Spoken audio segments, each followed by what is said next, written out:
All right, it's kind of a misty, rainy start, but hey, 41 degrees, that's kind of good, right?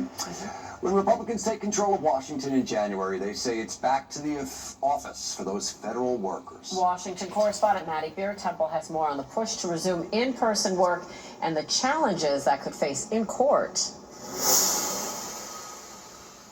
Currently, about half of the country's more than 2 million federal workers work from home in some capacity. The incoming administration is trying to get them back in the office, but they could face some legal challenges.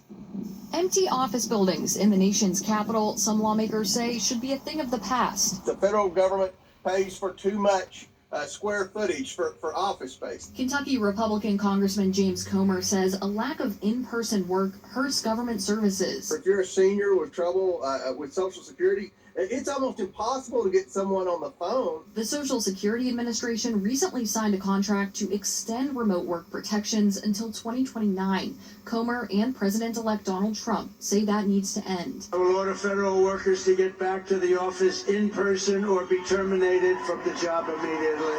But the Federal Workers Union has promised to push back. The American Federation of Government Employees said in a statement, quote, collective bargaining agreements entered into by the federal government are binding and enforceable under the law. The union says 54% of federal workers are required to work in person every day. And for those who don't, they say, quote, telework and remote work are tools that have helped the federal government increase productivity and efficiency. This is something that's probably going to head to court.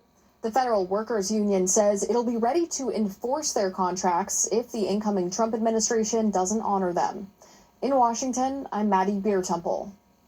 President-elect Trump is promising